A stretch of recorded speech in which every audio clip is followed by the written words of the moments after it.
はいどうも皆さんこんにちは。スターディの河野玄太です。今回ですね、サムネイルにある東大の問題を解いていくんですけど、皆さんどう思いましたか？あんなの点取り問題でしょ。誰だって解けるよっていうね、思ってる方もたくさんいると思うんですけど、だったらね、一回手を動かして解いてみてください。地獄なんですよ、本当に。これね、いろんな工夫を施さないと、相当計算量が大変なことになる。そういうね、すごく面白い問題で、一見簡単そうに見えて奥深い問題になってると。今回その問題を味わい尽くして、で最後にはね、ちょっとした裏技も紹介するので、ぜひ最後まで見てみてください。ということで、早速やっていきましょう。はい、それではやっていきましょう。関数 fx イコール x3-2x2-3x プラス4の区間 -4 分の7以上3以下での最大値と最小値を求めようと。ね。3次関数があって、区間が与えられてるでしょ。で、この最大値と最小値。もう超基本問題に見えるよね。基本問題に見える。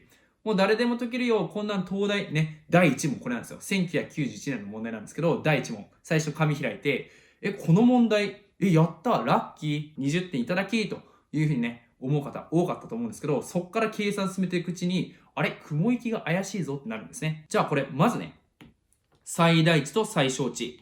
これを求めていくときの基本。これは必ずね、グラフで考えなきゃいけないんでね。これはもう鉄則。ということで、fx のグラフを考えていきましょう。微分するよね。3次関数だから。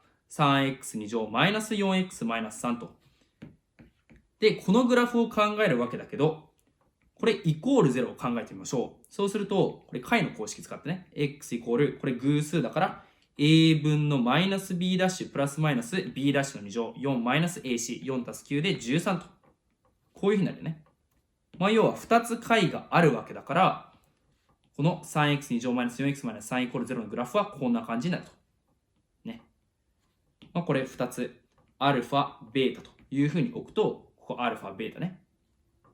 だからプラス、マイナス、プラスと、ね、いうふうに接線が変わるわけだから、x イコールアルファのところまで上がって、ここが極大値。で、ベータのところまで下がって、ここが極小値。で、上がっていくよと。こういうふうになるよね。で、マイナス4分の7から3の範囲で考えてあげてくださいねっていうわけだから、このアルファとベータがマイナス4分の7と3の関係でどういうところにあるのかってことをまず見ていけばいいよね。ここまでは本当に教科書通り。ルート13って大体、3から4の範囲だね。ざっくり。ね、3から4の範囲。だから、大体これ3分の5から6だから、プラスの方は2ぐらいか。ってことは、2ぐらいなわけだから、3はここら辺かな。ね、3。で、ここはベータね。で、ここがアルファ。で、マイナス4分の7、どこら辺だろうって言ったら、マイナスの方、このアルファの方はって言ったら、2から3から4ぐらいの引くから、だいたいマイナス2からマイナス1ぐらいを3で割るわけだから、当然マイナス4分の7の方がちっちゃいね。こんな感じかな。よし、じゃあこれで、ここの範囲での最大値と最小値を考えていけばいいよね、と。じゃあグラフより、最大値候補がね、こことここでね。最大値候補。で、最小値候補はって言ったら、こことここね。今回は、この2つを比べてあげて、大きい方。この2つを比べてあげて、ちっちゃい方。これを求めれば終わりだーってね、なりますよね。じゃあそれで終わりかっていうふうに思うと、こっからが地獄の始まりね。じゃあ見ていきましょう。これね、最大値の方から考えていく。最大値の方は、x イコールアルファ。すなわち、3分の2マイナスルート13を代入したところか、x イコール3。すなわち f3 ね。これを比べてあげればいいんだよね。f3 と f3 分の2マイナスルート13。さて、F3 はすぐ代入できるね。27-18-9たす4で4と。ね、これ消えるからね。これはすぐ求められるわけだけど、これ代入したくないよね。代入嫌だ。ね、嫌だ。嫌だって感じなので、ここで工夫が一つね、あるわけ。この3分の2マイナスルート13っていうものをここに代入するときに、直接代入しないよって話あったでしょ。これを一つの解として持つ二次方程式、すなわち 3x2 乗 -4x-3 っていうのを使ってあげて、これ割り算するね。どういうことかというと、まず割り算してみましょう。x3 乗 -2x2 乗 -3x プラス4。これを、ね、この 3x2 乗 -4x 3で割ってあげることによって、まあ、小と余り出るよね。こう3分の 1x で、x3 乗-3分の 4x2 乗-x 引いて、-3分の 2x2 乗-2x プラス4。で、これもね、-9分の2が立って、-3分の 2x2 乗プラス9分の 8x プラス3分の2と。で、引くことによって、-9分の 26x プラス3分の10と。こういうふうになるね。まあ、これはどういうことかというと、fx ね。fx っていうものが、3分の 1x-9 分の2かける 3x2 乗 -4x-3 マイナス9分の 26x プラス3分の10と。こういうふうに表せるよってことを表してるね。で、この何がいいかって、x にアルファを入れるとします。それって、ここにね、アルファ、ベータを代入すると0になるね。アルファ、ベータを代入すると0になる。よって、これにアルファを代入するってことは、ここにアルファ、余りの部分にアルファ、ベータを代入するのと一緒だよねっていうふうになるわけ。こういうふうに、こう明らかにね、何かしらの二次方程式の解みたいなものを代入するときに、この二次方程式ね、その二次方程式で割ってあげて余りを求めていく。で、その余りに代入するっていう方法があったことを確認しておいてください。そうすると、この-9分の26のこれ倍ね。だから-27分の26かけると52マイナス26ルート13か。足す3分の10っていうふうになって、これ27分の90でしょ。だから27分の90-52は38。で、プラス26ルート13と、こういうふうに求められるわけ。まあ、代入するよりだいぶ楽だよね。まあ、後で3分の2プラスルート13も入れることを考えると、これ1回求めたら2回分楽になるから相当、お得と。じゃあ、今知りたいのは、この4と27分の38プラス26ルート13。どっちの方が大きいのっていう話だよね。そしたら、一番オーソドックスな方法は、この差を取ることでしょ。27分の38プラス26ルート13っていうものから4を引くことによって、27分の、これ27分の108だから、26ルート13引く、38引く108だから70と。こういうふうになるよね。で、これね、ルート13って、だいたい3より大きいわけだから、3. 点なんとかなんとかなんとか。26×3、78。70より大きい。ってことは、大なり27分の 26×3-70 で大なり0というふうにできるわけ。以上より、ね、大雑把な評価によって27分の38プラス26ルート13の方が大きいということがわかるよね。オーソドックスに引いただけね。よって、最大値は27分の38プラス26ルート13で、その時の x は3分の2マイナスルート13の時だよっていうことが分かりましたと。なんか調子ついてきましたね。片方分かったから。この工夫さえね、分かれば最大値の方は問題ないと。じゃあ次ね、最小値ね。もうなんかマイナス4分の7の時点でなんか嫌な予感するんですけど、最小値候補はマイナス4分の7の時とベータの時、すなわち3分の2プラスルート13の時。これね、じゃあ順番に見ていきますか。順番に見ていこうか。じゃあまずね、マイナス4分の7の方を代入。で、これね、ここに直接代入するよりも、一回これ x でくくってあげて、そこに代入した方が楽ですね。こういう工夫もね、考えられるようにしておいてください。x 代入すると、マイナス4分の7かける、これの2乗、16分の49。と、マイナス4分の7かける、マイナス2はプラス2分の7ね。で、マイナス3とプラス4というふうになって、ここの部分が2分の1。そうすると、ここが16分の49足す8で、16分の57。で、そのマイナス4分の7倍なわけだから、イコールマイナス64分の399足す4。4は64分の256。よって、マイナス64分の143というふうになるね。求められたと。なんとかね。じゃあ次、F ベータ。F ベータは3分の2プラスルート13ね。で、この3分の2プラスルート13を代入するとき、もういいよね。ここには代入しないよね。この余りに代入していく。マイナス9分の 26x。もう余りもね、ぶっちゃけそんな綺麗じゃないんだけどね。3分の10に代入する。そうすると、イコール、マイナス27分の52、プラス26ルート13足す3分の10か。で、これ27分の90だから、イコール27分の38マイナス26ルート13になるよってことがわかるよね。で、今ね、知りたいのは、これとこれ、どっちが小さいってことだよね。じゃあこれを比較するために、オーソドックスにこの差を取ってみましょうか。27分の38マイナス26ルート13引くマイナス64分の144。だからプラス64分の143になって、27と64、かけるしかないか。27×64 分の、38×64、引く 26×64 ルート13プラス 143×27 で、こことここを足してあげて、これと比べて、26と6、ルート13ってことは、これ2乗して中にルートを入れなきゃいけないのか、いや、もう計算やばいってなるよね。計算やばいんですよ。実際これはやばいよってことがわかる。ぶっちゃけね、これ試験本番だったら、やばいな。でもやれば20点か。じゃあやるぞっていうふうに思ってほしいんですね。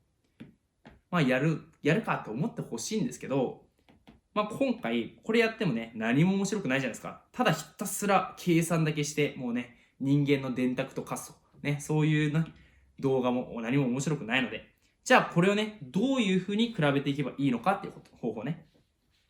マイナス64分の143と、あとは27分の38マイナス26ルート13と。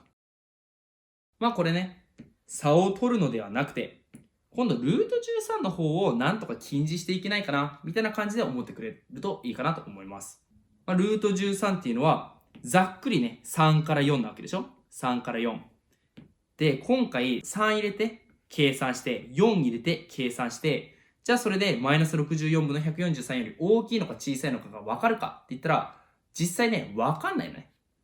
今回分かんないわけ。っていうのも、これね、ここに3代入すると計算したらね、マイナス64分の143より大きくなっちゃう一方で、4の方を入れるとこれよりちっちゃくなっちゃうわけ。じゃあこれより大きいの小さいのって言われても、いや、大きいのかちっちゃいのか分かんないなっていうふうになる。ということで、この近似をより細かくしていくわけ。より細かく考えていく。そうすると、ルート13。だいたいまず 3.5 の2乗ね。3の2乗と4の2乗の間なわけだから、そのちょうど中間の 3.5 の2乗を計算してみる。そうすると、12.25。じゃあ13はそれより大きいのか。じゃあね、ちょっと大きいわけだから、3.7 の2乗を計算してみる。そうすると 13.69 と。そしたらこれよりは小さいのか。じゃあちょっと 3.6 の2乗を計算してみる。そしたら 12.96。これよりはちょっと大きいのか。ってことはわかるね。要は、ルート13っていうのは3から4っていうのをより細かくすると 3.6 から 3.7 というふうになるね。じゃあ、これを使ってあげると、これね、綺麗に求めることができるんですね。27分の38マイナス26ルート13っていうのは、これ、ルート13が 3.7 より小さいわけでしょ。だから、27分の38マイナス 26×3.7 よりも大きいというふうになる。なぜかというと、ここにマイナスがあるわけだから、ここの部分が大きければ大きいほど全体の値としては小さくなるよね。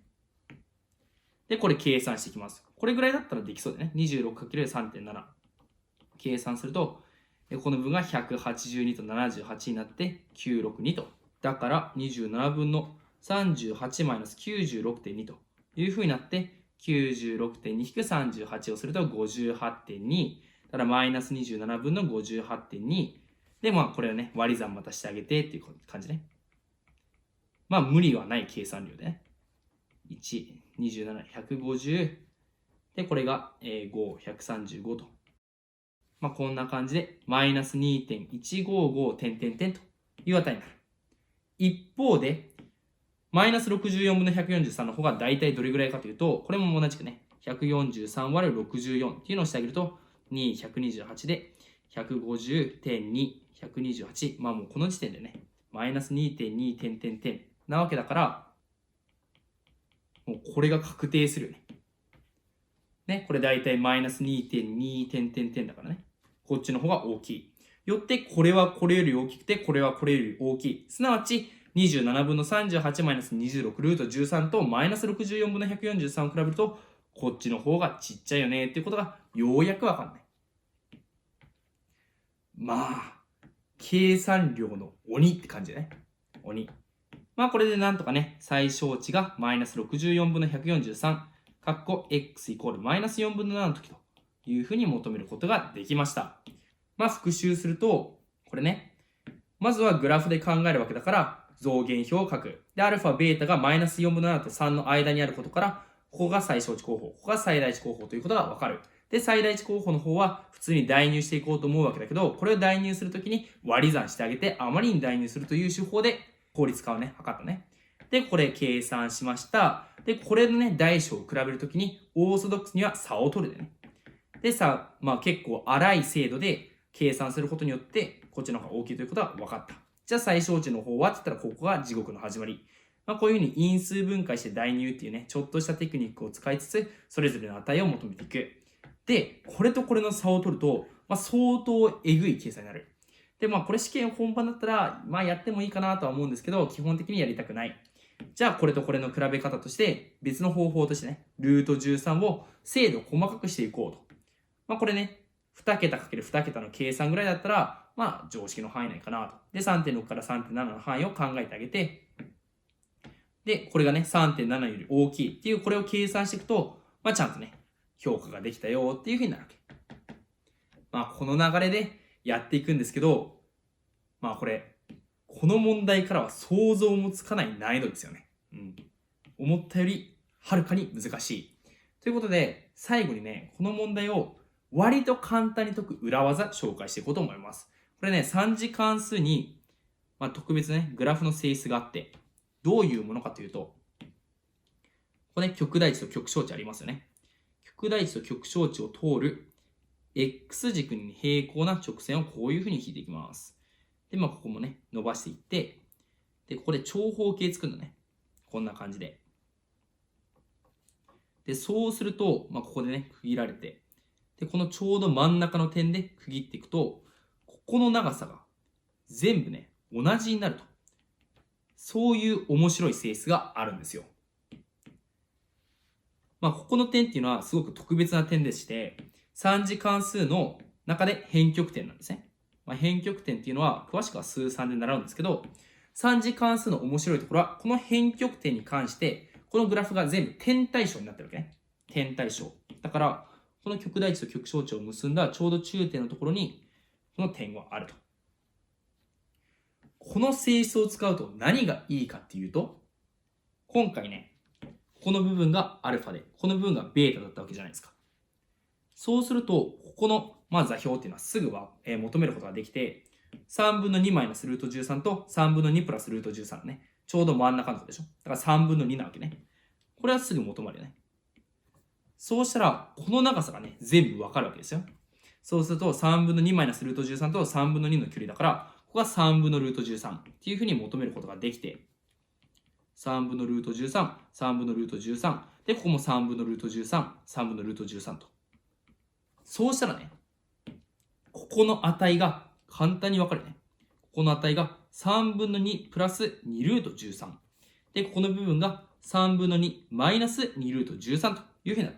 ね、3分の2から3分のルート13を2個分足したり引いたりしたものになるからね。そうしたら、あとはね、マイナス4分の7と3。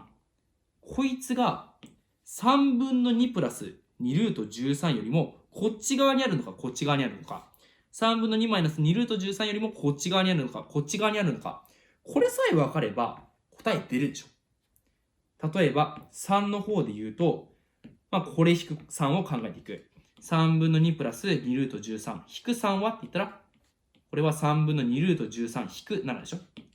ね、3分の2ルート13引く3分の9だから3分の7になって、これは3分の2ルート13はルート52。で、マイナス7はルート49。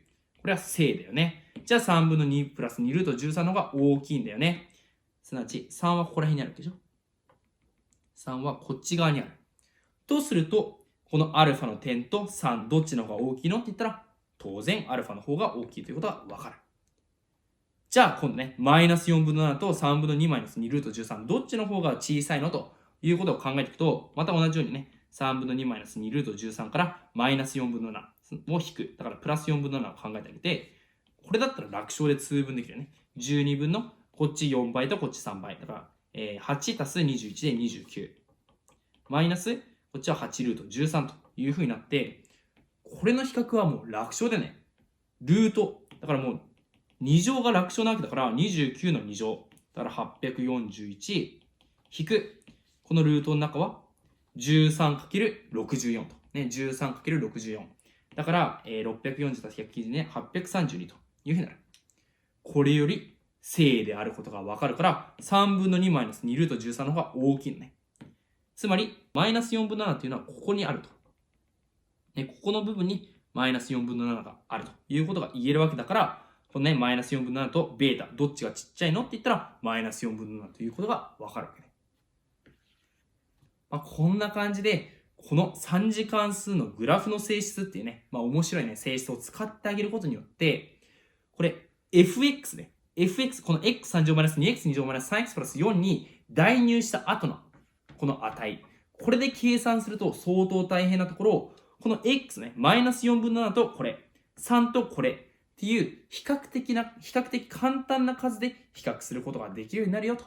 そういう話があるので、これちょっとした裏技として、結構ね、使える場面も多いので、しっかりとこの形を目に焼き付けておきましょう。ということで今回ね、この東大の問題を解いてきたわけですけど、問題は見かけによらないですね。はい。ということで、一見ね、自分は解けそうだなっていう問題も意外と挑戦してみると奥深かったりするので、一問一問ぜひ皆さんも大切にしてみてください。ということでまた次回の動画でお会いしましょう。